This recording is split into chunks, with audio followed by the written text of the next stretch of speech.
Sir நான் உங்களை எங்கேயோ பார்த்துருக்கேன் சார். ஏதாவது மேரேஜ் ஃபங்க்ஷன்ல பார்த்திருப்பாய்.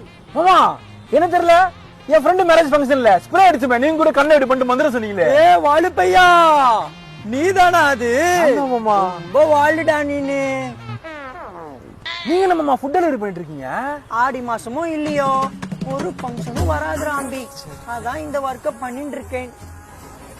சாரி மாமா, உங்களை போய் முட்டை பிரியாணி வாங்க வச்சேன் பாருங்களேன். அட போடா அம்பி, நேத்து ஒரு படுபாவி சிக்கன் பிரியாணி ஆர்டர் பண்ணிட்டேன். ரெஸ்டாரண்ட் போனதும் ஒரு டெம்டா எடுத்து உடனே 2 பிளேட் கோபி மஞ்சூரியன் வாங்கி குழப்பி விட்டேன். சப்த நாடியும் அடங்கிடுச்சு. மாமா வேற ஏதாவது வேலை பார்க்கலாம்ல? அதான்டா அம்பி, போன வார வரைய ரேபிட்டோ ஓட்டி நின்றேன்.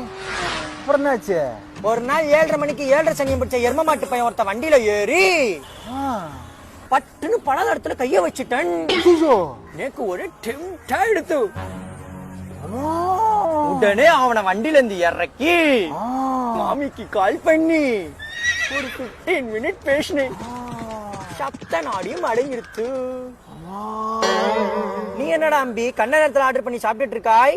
ஆடி மாசம் பொண்ணு எடுத்துமே அவங்க அம்மா வீட்டுல விட்டேன். ஆமா எனக்கும் சப்த நாடே அடங்கிடுச்சு மாமா. ஏ வாழப்பையா, இப்பதான் வாழை சுருக்கின்னு இருக்காய்.